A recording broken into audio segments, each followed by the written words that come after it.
Hello everybody, welcome to another home workout, recorded live from Rex's gym. Hope you're doing well, hope you're feeling good. Let's adjust this a little bit. Let's get cracking, guys. Start with those high knees. As always, use this time to check in with your body. How's everything feeling? Are you feeling good to go? Or are you feeling a little bit restricted? So far, so good. Hot walks. Now today, sweat sesh, you will be needing one kettlebell. One kettlebell is required for this one.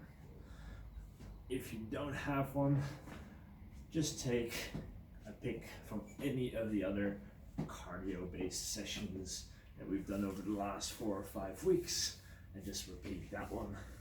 But this one, you just need one kettlebell. That's all.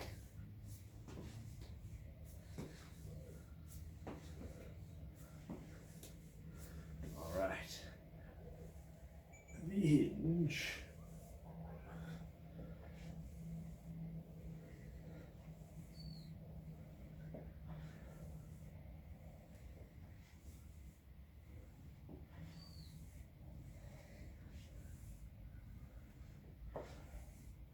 And then finish up with the lunge. Reach up.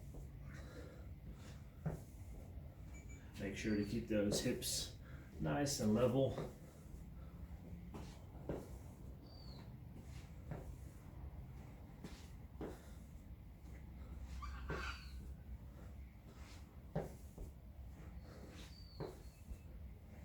All right, now we're gonna do a little bit of a prep circuit.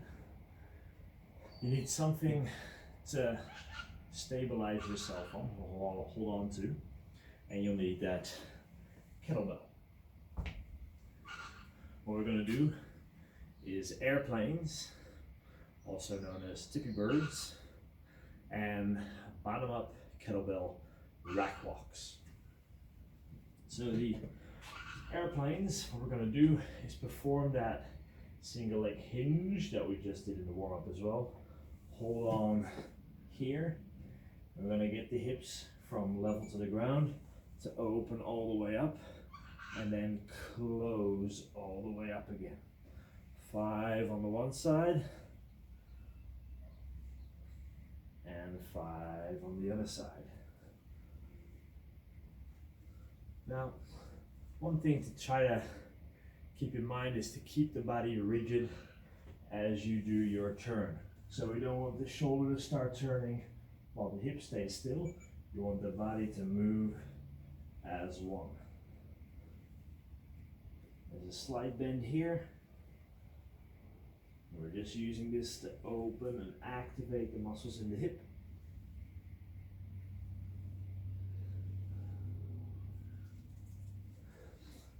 Then, bottom up kettlebell rack walk. So you grab your kettlebell, bring it into a bottom up rack position, elbow underneath the bell, shoulders back and down, abs on, walk to the other side of the room, and then walk backwards back. Now once you do that again, same arm, and backwards back. Then we're going to switch, other arm. Find your balance. If you do go floppy, as in you lose control of the kettlebell, that's fine. Just get it back in position. Oop, there it went. Get it back in position and keep going.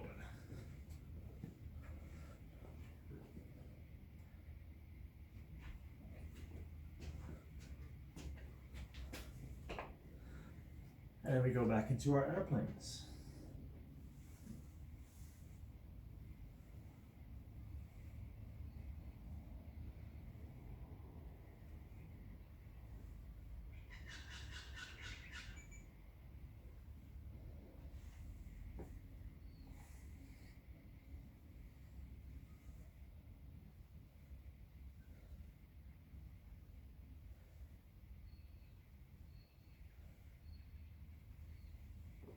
And then we have our bottom up rack walk one more time. Now, a lot of people who do this for the first time really feel that it's a grip issue, that they can't stabilize. It's not true. Shoulder blade and its core.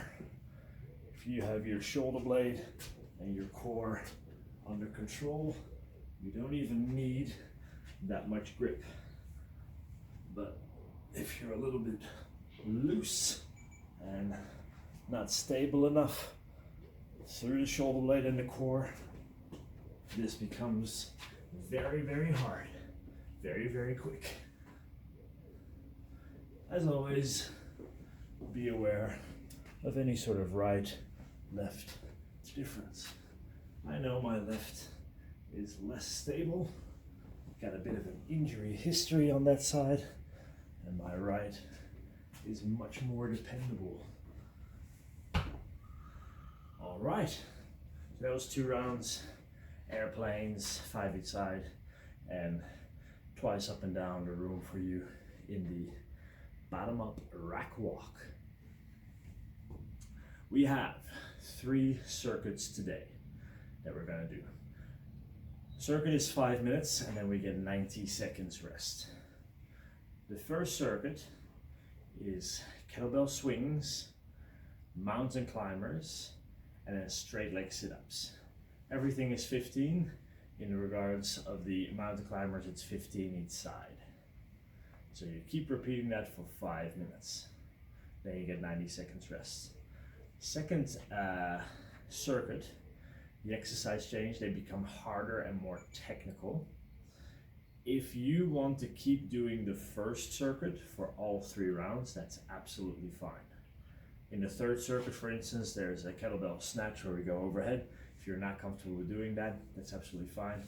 You can either do the first circuit for 5 minutes, then 90 seconds rest, the second circuit for 5 minutes, then 90 seconds rest, and then the second circuit again.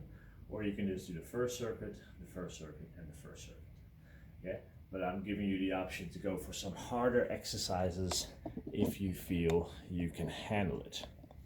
Now, as far as kettlebell weight, I wouldn't go lighter than 8 kilos, and I wouldn't necessarily go heavier than 24. So if you have any weight in there, you'll be able to do this, this workout just fine. Well, let's see, we've got 5 minutes of work and then 90 seconds of the rest. And we'll do that for 3 rounds. Are you ready? Yes, Rex. Starting in 10, 9, 8, 7, 5, 4, 3, 2, 1, and go. So we're starting with 15 kettlebell swings.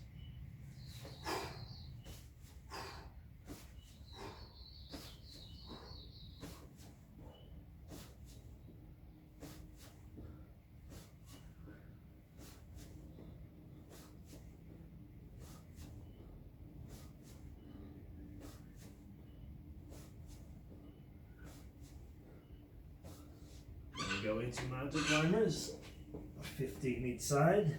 You can go as fast and as slow as you want here.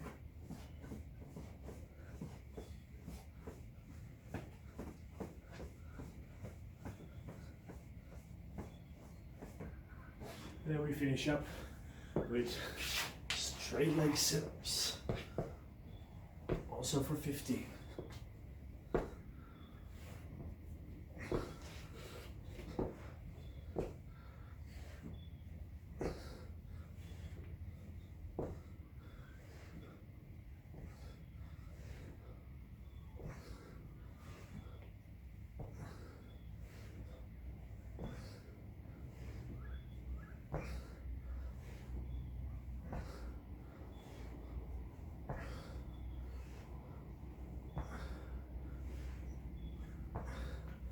Alright, that first round took me about 90 seconds. You might be faster, that's absolutely fine. You might not have finished your first round yet. Also absolutely fine. Whenever you're ready, go into your second.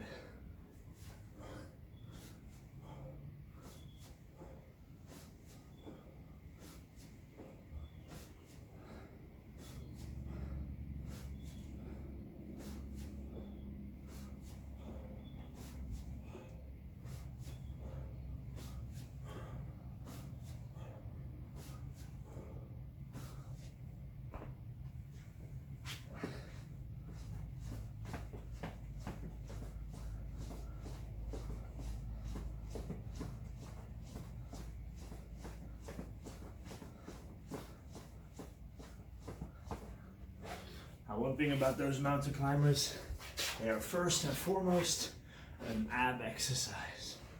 So keep that stomach on, keep your core stable.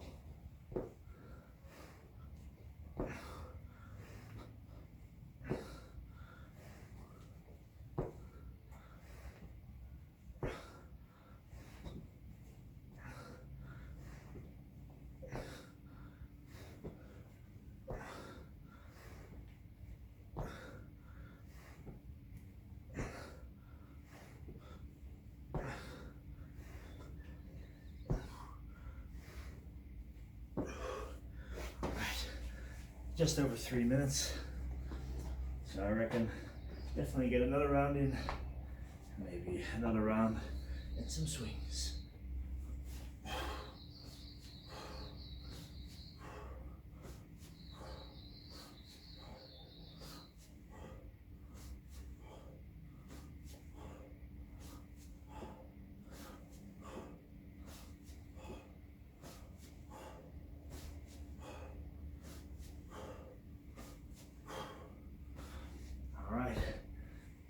Treat it as a core exercise.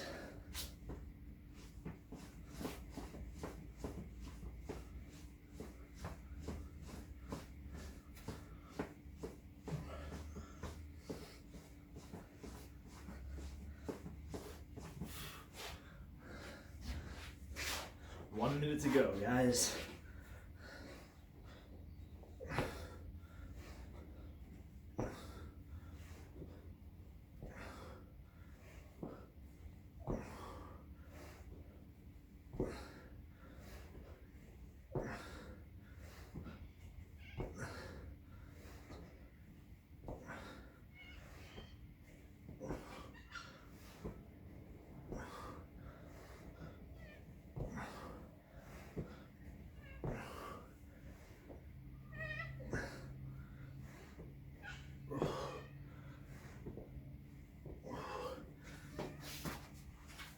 "15 seconds, time for some more swings."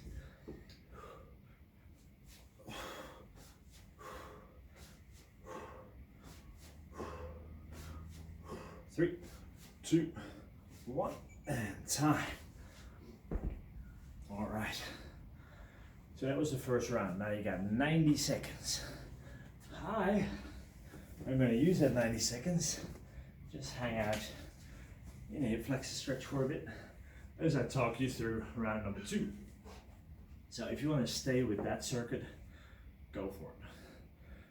The second circuit, everything goes down to 8 reps or 8 each side. The kettlebell swings will become one arm kettlebell swings. So 8 one side, 8 the other side. The mountain climbers will become double mountain climbers. So both knees jump in, both knees jump out. 8 reps. And the straight leg sit up becomes an alternating V up where you perform a sit up, reach out to one leg, try to touch your toes of that one leg, and then both the leg and the torso goes back to the ground. So 8 one arm swings each side, 8 double mountain climbers, and then 8 alternating V ups each side. I'm going to repeat that for 5 minutes. Like I said, if you want to stick with the original circuit, the 15, 15, 15, go for it. The time frame stays the same. All right, 5, 3, 2, 1, and go. Keep your chest pointing forward. We don't want big rotations through the upper body.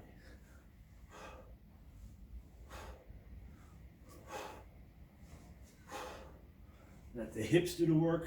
It is not an arm exercise. It is a hip drive exercise.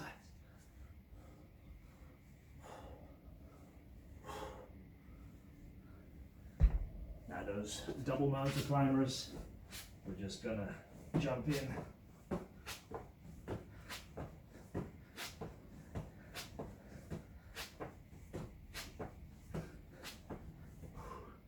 And then we have our alternating V-ups.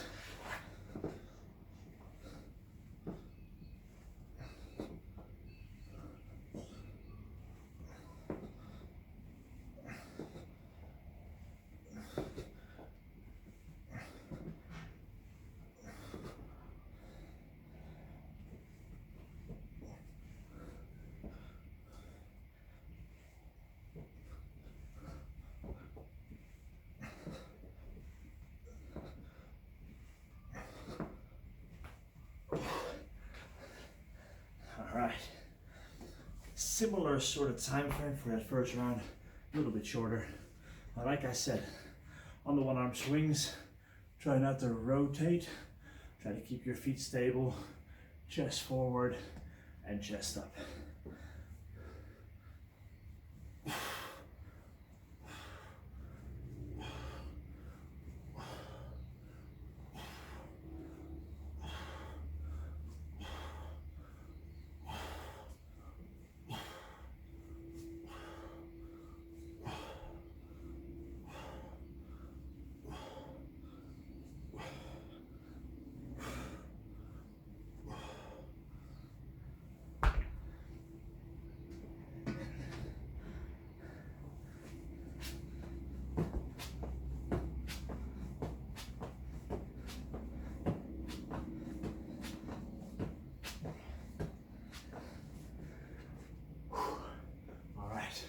We're at the halfway mark, guys.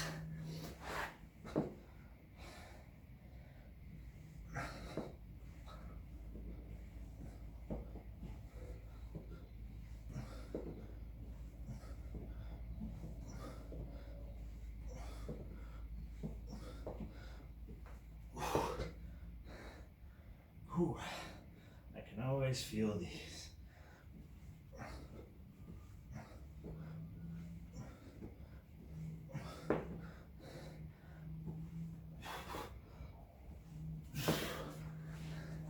We got a little under 2 minutes to go.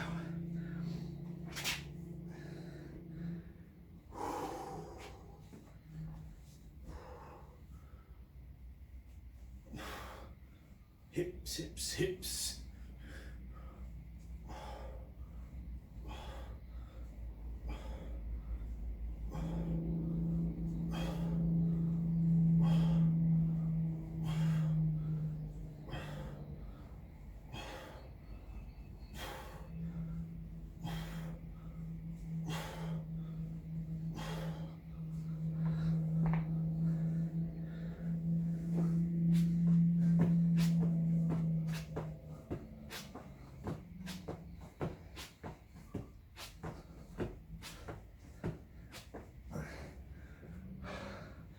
One minute left. Those alternative V-ups are always hard for me.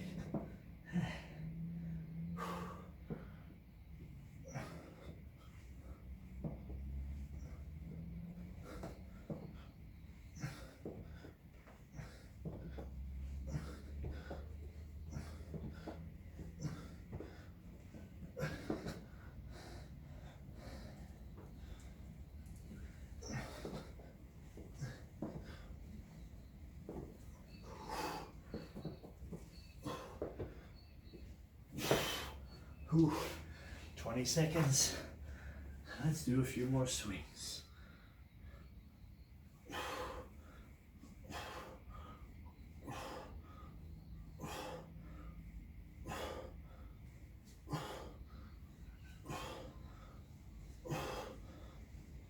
Three, two, one, and time.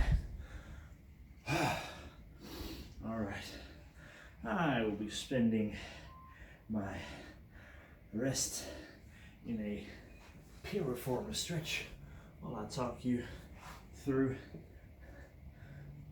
the next circuit. So again, stay with this circuit if that's your jam.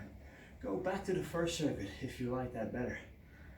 If you're with me, I'm gonna go to the last circuit.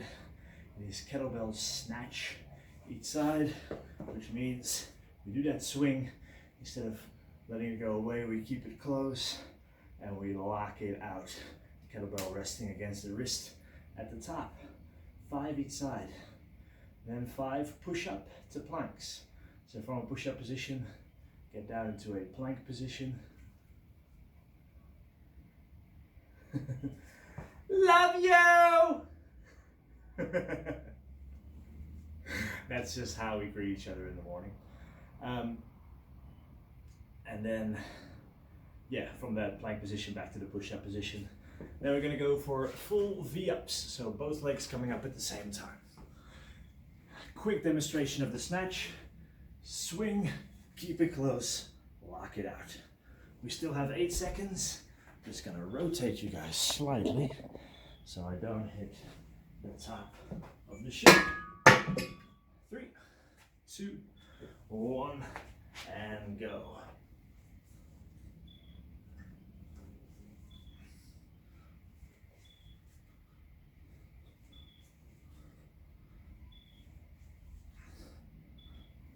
Switch to the other side, keep it close, and lock it out. So from the side, we're not swinging the kettlebell away, but we're keeping it close.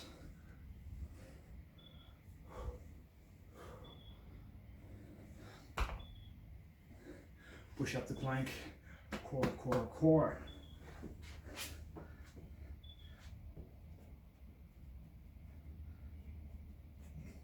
Don't let those hips sway from side to side.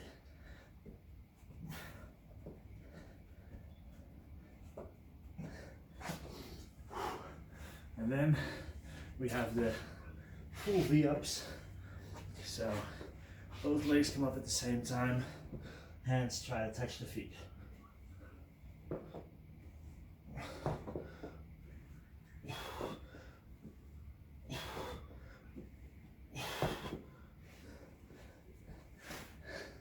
It's about 80 seconds, so the time is still about the same, probably a little bit faster.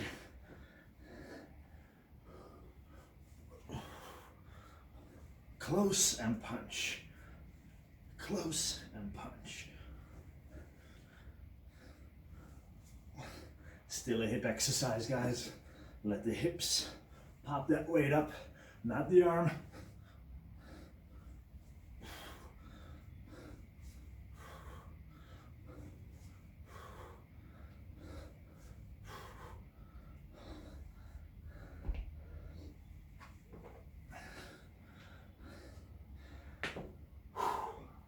Don't let those hips sway.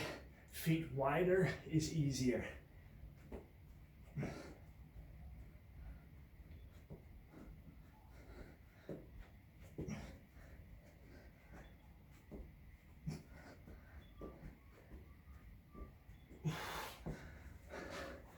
And then for those V-ups, the balance on the V-ups is harder than the alternating ones.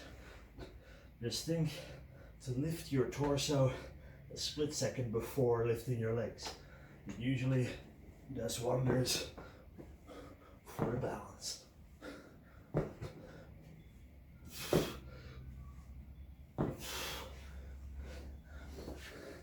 Over halfway, a little over 2 minutes to go. All right, let's face this way so you guys can see the hinge and the kettlebells staying nice and close.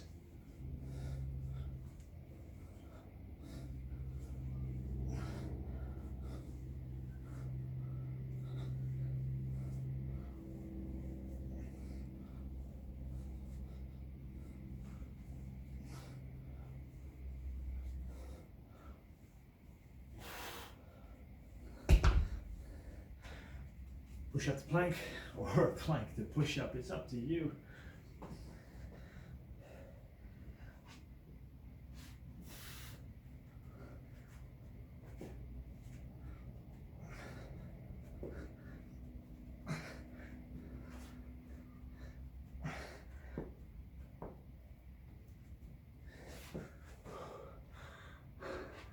just over a minute to go.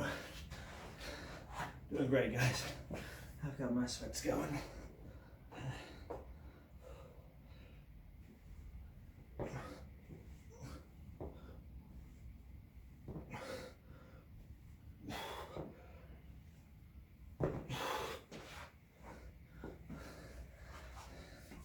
"45 seconds.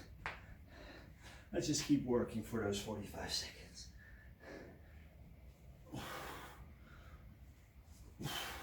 Hips, hips, hips.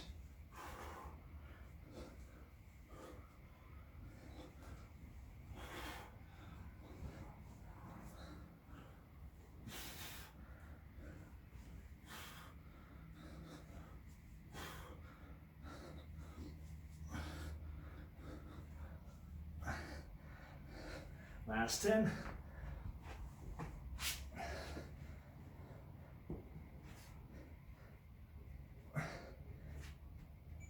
And time. Whew. All right, guys. How did that feel for you? I have to say, got sweaty, felt good. Stretching. We're gonna start with a hip opener, hip flex stretch, which means bigger lunge than normal, so bigger distance between the foot and the knee. Hand on the ground, abs are engaged, glutes are on to push those hips into the ground without collapsing into the lower back. And then this foot on the edge and push that knee out. So we want hip flexor and we want that hip opening throughout the groin here as well.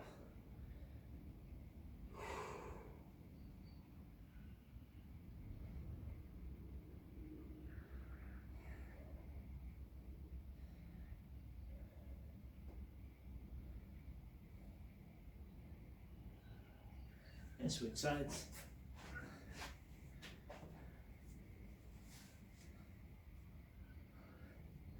So abs on, glutes on.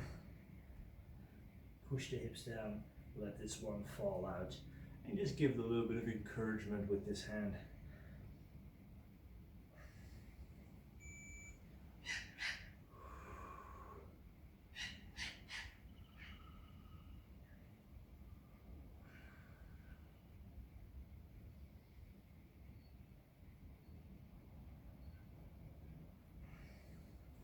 All right, you get to lie down on your back. How good. We're going to go for a different Piriformis stretch.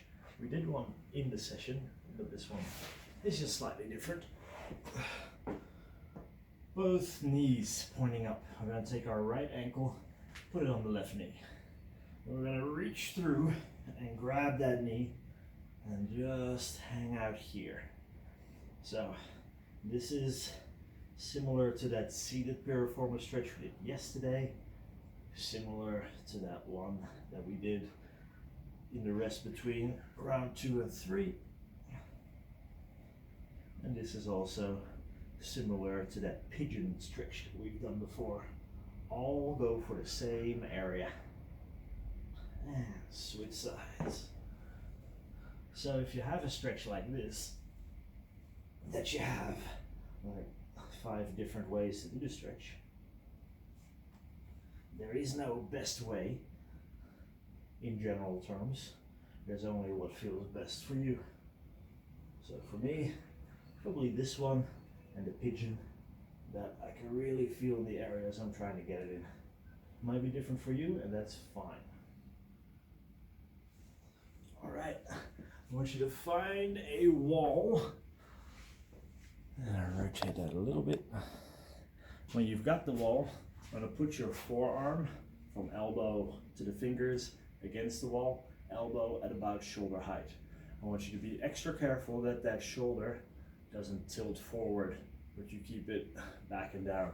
Then you're going to rotate away. So I'm going to open up, try to face you guys. The target of the stretch, front of the shoulder and the chesticles. Now, it does make a difference how high you have your elbow. You can play around with that. because if you put your elbow at nose height, forehead height, or even above your head, you're stretching slightly different structures, slightly different angles. So over time, it's just your job to find out which stretch do you need most, or if you just need all of them like me. Switch sides. So my bar is in the way, so I'm gonna go a little bit higher on this side. I know, Rex, if you do something slightly different on one side than the other side, you're gonna die. Because I know a few of you did a few extra single arm swings or kettlebell snatches just to even it out from left to right. Which I'm not saying is a bad thing. I'm just saying that over time, this is not going to make a big difference. And I wonder how you make do with shifting gears, because that's just with one. I hope you do that with your other hand as well, because you're going to do a lot more switching gears than you're ever going to do kettlebell snatches. But Rex, I've got an automatic. You know what I mean. Alright guys, if nobody's told you today, you're an absolute legend. Yeah. Think about it. Think about it. I'll do this session tonight as a Zoom, and otherwise I'll see you tomorrow for some strength work. See ya!